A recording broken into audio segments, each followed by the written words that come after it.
2주 전 트럼프 행정부가 한국산 세탁기에 대한 세이프가드를 발동한 데 이어 우리나라를 포함해 12개국 철강 관세를 검토하고 있다는 뉴스가 전해지자 보수 정당에서는 이렇게 반응했었습니다. 북한만 바라보다 동맹국과 멀어지고 있다. 일본은 빠지고 우리만 포함된 것은 대북 정책 혼선 때문이다. 북한에 끌려다녀서 굳건했던 한미동맹이 흔들리고 있다. 한미동맹과 경제는 불가분의 관계다. 트럼프 본인의 입으로 무역은 동맹이 아니라고 말을 했음에도 불구하고 보수정당은 일본은 왜 빠졌겠냐며 경제보복의 이유는 한미동맹 균열 때문이라고 했었죠. 그런데 지난주 트럼프는 일본을 포함해 전 세계를 상대로 한 철강 관세를 발표했습니다. 트럼프가 전 세계를 상대로 이러는 건 이유가 뭐가 되는 겁니까 이제? 한반도기 때문에 트럼프가 스웨덴에 복수하는 건가요? 단일팀 때문에 캐나다 알루미늄에 관세를 때리는 겁니까? 북한만 바라보다 동맹국에서 멀어져 이런 일이 벌어졌다고 하는 분들, 그분들이야말로 북한만 바라보다 제정신에서 멀어지고 있다. 김원준 생각이었습니다. 시사인의 김은지입니다. 네. 월요일 어때요? 네, 비가 내리네요. 축축합니다. 네. 자, 오늘도 피곤한 월요일인데 비까지 내려가지고 비가 내리면 좀 늘어져요, 그죠? 네, 봄비이긴 한데 아직 날씨가 쌀쌀해서 그런지 영 산뜻한 느낌은 아니네요. 네, 오늘의 첫 대화도 그렇게 산뜻하진 않습니다. 네. 자, 트럼프 대통령의 관세 이야기를 오늘 다루긴 할 텐데 그 관세 뉴스를 보면서 2주 전에 미국이 왜 트럼프 행정부가 왜 관세를 부과하느냐에 대해서 보수 정당들이 내놓은 코멘트들이 있어요. 그걸 같이 보시면 대단한 코미디가 굉장히 민망하네요. 네. 지금 와서 보니까요. 대단한 코미디가 보여집니다. 그때 동맹이 아니라고 무역에서는 동맹이 아니라고 트럼프 대통령이 했는데 한미동맹과 경제는 따라갈 수 없다. 트럼프 대통령이 말한 것도 부인하는 거예요. 트럼프 대통령한테 할 말이죠, 그거는. 그리고 이게 다 북한과 올림픽 기간 동안 우리가 북한에 끌려다녀서 트럼프 행정부가 화가 나가지고 관세를 때렸다. 이거였거든요. 말도 안 되는 소리인데. 네, 지금 전 세계가 통상전쟁 선포돼서요. 난립니다. 한국만이 아니고요. 말도 안 되는 소리인데 저는 그 말도 안 되는 소리를 보도하는 게 더 말도 안 된다고 봐요. 그리고 예를 들어서 경제부 기자나 아니면 뭐 정치부 기자가 그 말이 안 되는 거 알잖아요. 아는데도 그대로 보도해 준단 말이죠. 자, 하여튼 2주 전 뉴스하고 최근의 뉴스 같이 보시면 아주 재밌습니다. 첫 번째 뉴스는요? 네, 차한성 전 대법관이 이재용 삼성전자 부회장 상고심 변호인단에 합류했습니다. 이에 변호사 단체가 정관 예우 등을 우려하면서 부적절한 수임이라고 비판하고 있는데요. 차 전 대법관은 1, 2심에 관여하지 않다가 상고심에 처음 변호인단에 합류했습니다. 2014년 3월 달에 퇴임한 바가 있는데요.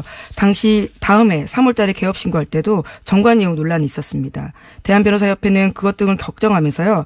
처한 조치였는데 당시에 차 전 대법관은 상당 기간 공익 관련 업무에 전념하겠다면서 개업 신고를 다시 신청했고 한동안은 공익법인 동천 이사장으로 취임해 있었습니다.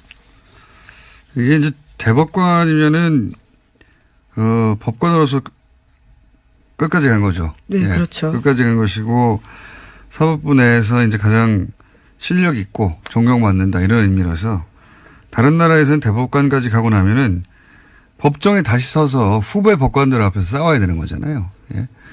변호사 개업하는 경우가 없어요, 거의.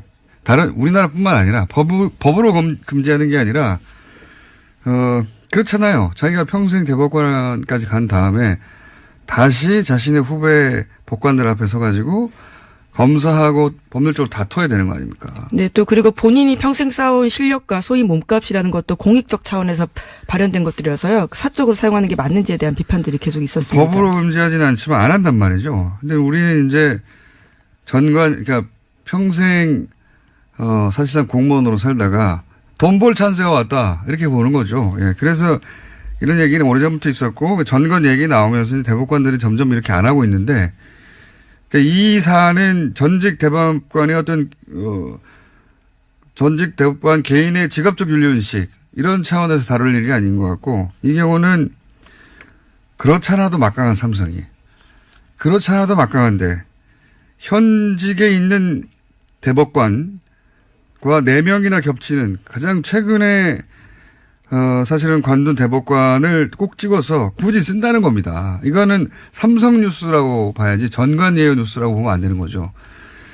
전관 예우 뉴스라고 본다면 이런 식으로 전직 대법관들이 주르륵 뭐 그런 사례들이 있다 아니다 이걸 따져야 되는데 그건 이번 뉴스는 그게 아닙니다. 이거는 대법관의 전관 예우 뉴스가 아니라 삼성 뉴스예요. 삼성이 왜냐하면 이재용 부회장 사건은 굉장히 크고 그렇죠. 예, 쟁점도 많고 그래서 전원 합의체 대법관 전원이 모여서 할 가능성이 대단히 높단 말이죠. 네, 특히 안종범 업무수첩에 대한 증거 능력 판단이 갈렸기 때문에요. 대법원 전원 합의체가 회부될 가능성이 아주 높습니다. 그런데 지금 현재 대법관 중에 이 차한성 대법관과 4명이나 같이 근무한 사람이 만약에 이분이 관둔 지 10년쯤 됐다 대법관. 그러면 이런 뉴스 안 나와도 됩니다. 예, 그냥 일반적인 전관예우의 문제지만 이 경우는 삼성뉴스예요. 전관예우가 아니라. 굳이 왜 이분을 쓰겠어요. 예, 명백한 의도가 있는 거죠. 그리고 이분은 굳이 이런 논란이 있는 걸 뻔히 알면서 왜 굳이 수임을 하겠어요. 수임료가 엄청나다는 얘기입니다. 네, 과거에 대법관 출신 변호사가 선임서에 도장 한번 찍어주고 3천만 원 받았다라는 게 파다한 이야기였거든요. 이 경우는 그렇게 도장 한번 찍는 게 아니라 본인의 이름을 걸고 이런 뉴스가 나올 게 뻔한데 하는 거잖아요. 수임료가 엄청나다는 거죠. 네, 그래서 가끔 정관예우란 단어가 적절한지에 대한 생각을 하게 되는데요. 정관 로비 아니냐라고 해서 법조계에서도 그렇게 이름을 부르자라는 지적도 있습니다. 이분이 이렇게까지 이제 언론에 거론이 계속 되는데도 불구하고 끝까지 간다. 사실 법으로 막을 수는 없거든요. 법이 없어요. 그러니까. 직업 선택의 자유를 침해한다라고 계속해서 반박하고 있긴 합니다. 그러면 우리는 계속 이 차한성 전 대법관과 함께 같이 근무했던 현 대법관의 이름을 계속 읊을 수밖에 없습니다. 예. 그게 이제 사회적 압력인데 다른 데서 안 하면 저희가 계속 하는 것으로. 자, 두 번째 뉴스는요. 네, 삼성 관련된 뉴스 더 전해드리면요. 삼성 장충기 문자가 또 보도됐습니다. 어제 MBC 뉴스였는데요. 삼성과 관련해서 방송사 보도국의 뉴스 편집 상황을 들여다보고 경제지의 사설까지 빼도록 한 정황이 나타났습니다. 구체적인 내용들을 보면요.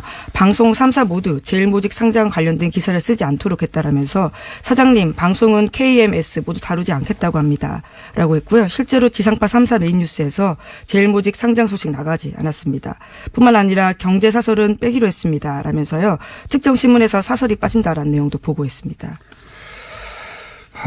이것은 뭐 장충기 문자 2탄이라고 보면 되겠죠. 장충기 문자 때 언론사들이 삼성의 미전실에 어떻게 충성했는가 그리고 어떻게 기사들을 마사지하거나 뭐 로비를 했는가 하는 뉴스들이었는데 이건 이제 그중에서 언론이 삼성에 의해 어떻게 영향을 받는가 혹은 삼성이 어떻게 언론을 주무르는가에 대한. 네, 실제 보도에 영향을 미쳤다라는 점이 가장 포인트인데요. 어제 MBC 뉴스에서도 나왔고 본 내용은 MBC에서 하는 스트레이트라고 하는 거기 주준희 기자가 어색한 헤어스타일로 진행을 하고 있습니다. 같이. 예, 그 헤어스타일을 늘 유지하고 있는 거긴 한데요. 네, 대단히 어색한데. 근데 여기서 보면 그 구체적으로는 에버랜드 제일모직이 에버랜드거든요. 예, 제일모직 상장 뉴스를 다루지 않도록 했다. 예, 했다는 거잖아요. 이거 왜 예민하냐면 제일모직이 에버랜드입니다. 이게 이제 저는 제일모직과 합병한 이유가 헷갈리라고 한 거라고 그것도 일부 있다고 보는데 에버랜드가 이제 아빠가 아들한테 재산 물려주는데 세금 안 내고 싶어서 시작한 출발점이거든요. 이게 재산 승계, 기업 승계, 예. 승계의 출발점이 되는 뉴스예요. 근데 그게 이제 15년 정도 지난 다음에 드디어 5조가 되었다. 6조 가까이 되었다. 원래 60억 원입니까? 거기서 시작한 거나 맞아요. 81억 원에서 시작했는데요. 730배 넘게 뛰었습니다. 네. 투자의 신이죠. 이재용 부회장은 가만히 있는데 이렇게 된 겁니다. 그 뉴스가 다뤄지면 결국 다시 삼성의 그 불법 혹은 편법 승계 문제가 나올 수밖에 없잖아요. 그래서 다루지 않기를 삼성은 바랬던 거고 삼성이 그걸 보고하는 거잖아요. 네, 그렇게 조치했다고 네. 보고하는 건데요. 실제로 그렇게 됐습니다. 네, 다루지 않겠다고 합니다. 네. 이 말은 다루지 말아달라고 얘기를 했고 그렇게 답을 받은 거죠. 예. 그 삼성의 현안이 이렇게 20년째 승계인데 또 여기서 한번 또 언급해 줘야 되는 게 정영식 판사님이죠. 20년째 승계가 현안인데. 예. 네, 승계 작업이 없었다라고 판단하고 있습니다. KBS, MBC, SBS 방송국 언론사 중에 가장 힘이 센 지상파 뉴스에서 다 다루지 않는 거죠. 그걸 미리 아는 것도 일반적으로는 일반인들은 혹은 보통 기업들은 절대 알 수 없는 일인데 그걸 미리 알 뿐만 아니라 본인들이 원하는 대로 관철시키는 거잖아요. 예. 데스킹에 직접 영향을 준다는 얘기죠. 네, 심지어 사설을 빼기로 했다라는 식의 표현도 있어서요. 정말 글로벌한 미디어에서 이런 이슈가 퍼져나가면 그때 쓰자고 했다고 그것을 조치했다고 보고하기도 합니다. 이게 재미있는 것이 여기서 이제 끝나면 그런 것도 있잖아요. 뭐 구속 기소된 이후부터 언론사들 법조 기자를 빼가지고 네, 삼성 출입 기자로 바꿨다라는 증언까지 나온 겁니다. 법조 기자를 빼서 삼성 출입 기자로 바꿨다면 법조 기자는 법에 관련된 얘기를 하다 보니 잘 알 거 아닙니까? 더군다나 삼성 출입 기자들로 바꾸면 개별 관리가 된다. 삼성은 이렇게 생각할 수 있어요. 근데 실제 언론사들이 이렇게 했다는 거 아닙니까? 네, 그 당시 법조 출입 기자의 코멘트도 기사에 나와 있는데요. 산업 기자가 쓰면 그래도 우리 출입 기자니까 좀 잘 봐주지 않겠냐 이런 게 삼성 쪽 생각이었고 그게 통했다라는 식의 이야기가 있습니다. 언론사하고 간부들이 이제 삼성 종업원처럼 일을 한 거죠. 예. 그 양반들 왜 그랬겠어요? 이건희 회장을 너무 존경하고 이재용 부회장을 너무 존경해서 그럽니까? 다 돈 때문에 그런 겁니다. 다. 여기서 하나 더 뉴스를 생각해 보자면 과거에는 그리고 지금도 이렇게 언론사를 직접 관리하는 거는 뭐 오랫동안 해왔던 일이고 그게 이제 그 문자를 통해 이제 그 단편들이 드러나고 있는 건데 언론사를 이렇게까지 직접 관리하는 삼성이 그 언론사의 기사가 유포되는 포털은 관리하지 않았을 거겠느냐. 그거야말로 어린애 같은 생각이죠. 만약에 그렇게 생각하는 실제로 지난해 저희가 보도했던 장충기 문자에 보면요. 네이버와 관련된 보고들을 하는 것들이 있습니다. 네이버는 더구나 삼성 사내 벤처에서 시작했거든요. 삼성이 포털을 어떻게 관리했을까. 저는 지금 언론들이 기자들이 대단히 주목해야 될 포인트라고 봅니다. 네이버 문제에 기자들이 관대한 건지 무심한 건지 아니면 정보를 얻기 힘들어서 그런 건지 모르겠는데 왜 저만 계속 네이버를 외치고 있는지. 지상파의 그 메인 뉴스 자체를 바꾸는 게 어렵겠습니까? 아니면은 IT 회사의 기사 배치 담당자를 관리하는 게 어렵겠습니까? 비교도 안 되는 거예요. 비교도. 언론사는 그나마 기사를 쓴 사람이 있는데 삭제하면 기사를 쓴 사람에게 알려지잖아요. 항의도 있을 수 있고 내부 저항도 있을 수 있고 동료들도 있고 데스크도 있고 한 사람이 그렇게 할 수 없는 거란 말이죠. 예? 그런데 네이버는 그냥 회사예요. 예. 담당자한테 연락하면 되는 겁니다. 그 위나. 그리고 그랬는지는 아무도 몰라요. 예? 얼마나 쉽겠습니까? 상대적으로. 이 뉴스, MBC 뉴스만 하더라도 어제 다음에서는 계속 메인 뉴스에 걸려 있었지만, 네이버는 관련 뉴스가 없어요. 예. 보시면. 검색어도 올라오지 않고, 이런 뉴스가 어떻게 묻히는가 하는데 포털이 기여하는 바 대단히, 막중하다. 막대하다. 영향이. 그래서 저는 포털 문제는 계속해서 거론해야 된다고 봅니다. 이 뉴스 하나만 보더라도 다음과 네이버는 전혀 다른 방식으로 뉴스를 다루고 지금도 그렇고 앞으로도 그렇고 그러나 가장 베일에 가려져 있다. 네이버는 한 번도 인정한 적이 없고. 자, 다음 뉴스 뭡니까? 네, 다스 관련 소식입니다. 삼성의 다스 소송비 대납을 수사하던 검찰이 그동안은 현대차에 대해서 집중했는데요. 이 과정에서 검찰은 현대차 그룹이 삼성보다 더 많은 소송비 대납을 했다라는 사실을 포착했습니다. 750만 달러, 그러니까 81억 원이 넘는 돈인데요. 현대차 그룹이 에이킹 건프에 돈을 송금하기 시작한 것은 삼성의 송금 개시 시간과 같은 2007년입니다. 지난주 금요일인가요? 저희가 얘기 한번 했었는데, 이 돈이 건네간 시점이 중요하다. 네, 그렇죠. 예, 시점이 삼성에서 이제 이학수 전 부회장이 이 대가는 이건희 회장 사면이다. 네, 원포인트였다라는 식의 주장을 하고 있습니다. 그밖에 없다는 듯이. 근데 이제 이게 말이 안 되는 게 이건희 회장 사면이 있기 벌써 2년 또 훨씬 전에 돈을 줬다는 거거든요. 그런 일이 이슈가 되기 전부터 그러니까 대선이 끝나기도 전에 아예 후보 시절에 줬다는 거예요. 네, 그때부터 관리했다라고 볼 수밖에 없는 거죠. 그러니까 이건희 회장이 이건희 회장 사면으로 이제 몰아서 해결하려고 했는데 그건 사실이 아닌 것이고 그럼 삼성 역시 대가가 뭐냐 하는 문제가 남고 현대도 마찬가지죠. 대가가 뭐냐. 이게 진짜 뉴스죠. 이렇게 대통령이 되기 전에도 이 정도 액수를 주면서 대납을 해줬는데 대통령이 된 이유는 그러면 어떤 거래가 있었겠는가. 그리고 현대 같은 경우에는 이제 다스라는 회사가 이명박 전 대통령의 실소유주로 이제 검찰도 확인하고 있는 다스라는 회사가 자동차 시트카 보니까 현대자동차하고 밀접한 관계가 있죠. 그리고 네, 하청업체입니다. 그러니까요. 그 임기 동안 대통령 이명박 전 대통령 임기 동안 다스의 매출이 급상승했지 않습니까? 실제로 조 단위를 넘어서 버렸고 그 외에도 있을 수 있고 삼성은 승계 문제가 기본적이고 거기를 수사해야 진짜 수사가 이루어지는 거겠죠. 예. 어쨌든 이 뉴스의 핵심은 진짜부터 돈을 줬다. 예. 네, 2007년이라는 시점이 핵심이라는 거죠. 사면 뭐 이런 거는 이유가 아니라는 거죠. 그거는 뭐 그중에 패키지 중에 일부 들어있겠죠. 아마도. 그런 뉴스입니다. 예. 다음은요. 네, 대북 특별사절단이 문재인 대통령 친서를 들고 오늘 북한으로 갑니다. 정의용 안보실장과 서훈 국정원장이 이렇게 투톱으로 구성됐는데요. 장관급 인사를 두 사람을 포함해서 모두 5명으로 구성됐습니다. 여기에 천혜성 통일부 차관, 김상균 국정원 2차장, 윤건영 청와대 국정상황실장이 동행하게 됩니다.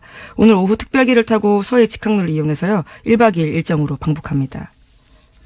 이 내용은 저희가 잠시 후에 정세현 장관, 전 장관 연결해서 의미를 자세히 짚어보도록 하고요.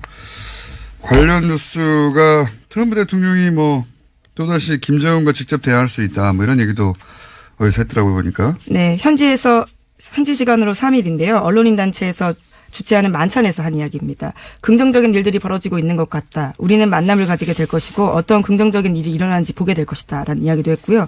또 평화의 파이프 담배를 피워야 한다라는 말도 했는데 평화의 파이프 담배란 미국 인디언 원주민들이 종교 행사나 의식에서 다부족 협정을 맺는 자리에서 파이프 담배를 돌려가며 피워가는 것들을 가리키는 말이라고 합니다.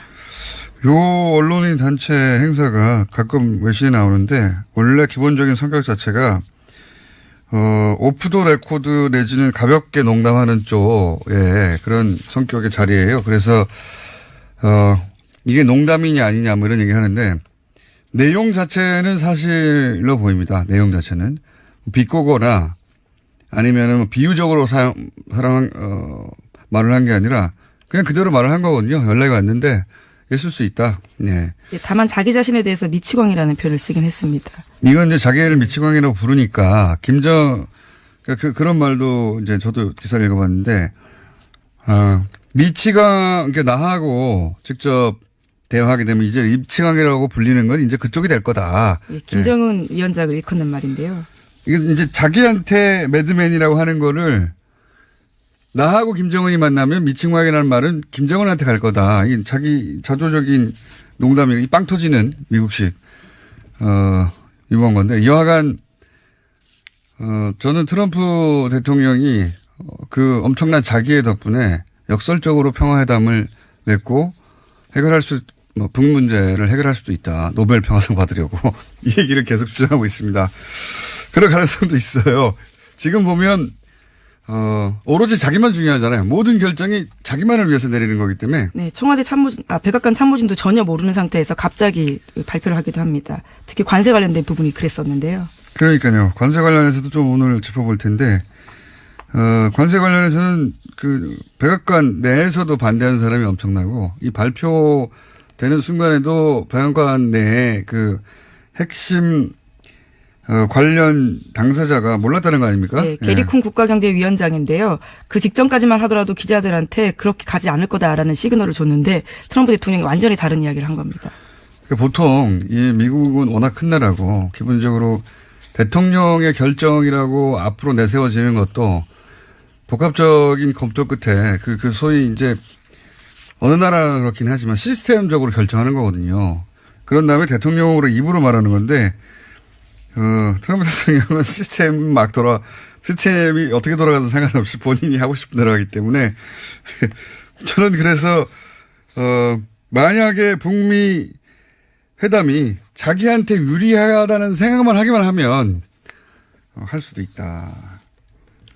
그래서 트럼프 대통령의 심기를 우리가 계속 관리해 줘야 된다. 문재인 대통령 자주 전화하고 그리고 올림픽도 다 트럼프 대통령 덕분이다 이런 얘기를 하잖아요. 뭐 트럼프 대통령 덕분입니까? 아무 상관도 없는데 그렇게 말하는 심기 관리가 매우 필요한 것 같다. 예. 현재 그 심기 관리는 잘 되고 있는 것 같고요. 그거하고 또 상관없는 것이 자기가 또 선거에서 이기려면 관세 막 때리잖아요. 전 세계를 그렇죠. 상대로. 예. 전 세계를 상대로 관세를 때려서 얻게 되는 미국 내 회사들의 불이익도 있죠. 당연히. 지금 거기에 대한 우려가 굉장히 높아지고 있습니다. 왜냐하면 이제 미국 내에 있는 철강 회사들이야 수입되는 철강이 비싸고 자기들이 싸니까 유리하지만 철강이 철강으로 끝나는 게 아니잖아요. 그렇죠. 예, 철강으로 뭐 자동차를 만든다고 하면 그 부품 업체들은 당연히 힘들 거 아닙니까? 예, 당장 증시도 하락했다라고 합니다. 철강 관련 기업들 주식만 오르고 나머지는 하락했다는 거잖아요. 예, 신경 안 쓴다. 왜냐하면 본인의 지지자들이 그쪽 동네에 있기 때문에 예, 소위 러스트벨트라고 하는. 자, 그런 뉴스 쭉 나왔고요. 김관진 뉴스 정도 하나 하고 끝내죠. 예. 네, 김관진 전 국방부 장관이 미국 연수 시절에 카지노에 골프 접대까지 받았다라고요. 기무사가 파악했다고 어제 KBS가 보도했습니다. 그러니까 지금까지 나온 사실은 채집비뿐만이 아니라 고급 골프장 이용, 요트 낚시 그리고 남미 여행까지도요. 모두 스폰을 받아서 이용했다라고 합니다. 원래 이제 그 처음 나온 뉴스는 체제, 예, 거기 뭐 주택 관련 또는 뭐 차량 관련이라든가 거기서 체제하는 데 들어가는 비용에 관한 뉴스가 나왔는데 이번에 나온 뉴스는 그게 아니라 이제 골프, 카지노, 요트, 뭐 여행, 유흥비도 커버해 줬다. 이런 비용은 얼마나 될지 가늠할 수 없는 거죠. 지금 이 앞에 거는 체제비는 뭐 집세라든가 이런 걸 통해서 계산이 나오는데 뭐 차량 렌트비라든가 이거는 여기서 예를 들어서 그 카지노에 가서 예, 돈을 따게 해주고 그 돈을 가지게 한다든가 뭐 이런 식의 뭡니까 뇌물도 많이 쓰거든요. 수법을. 얼마가 더 가는지는 모르죠. 현금으로 여기서. 어쨌든 유흥비 새로 이건 추가 뉴스입니다. 추가 뉴스. 오늘이나 내일 아마 영장 실질 심사가 있겠죠. 그럼 또 이정열 판사님이 나오시겠네요. 자, 오늘 여기까지 하겠습니다. 시사인의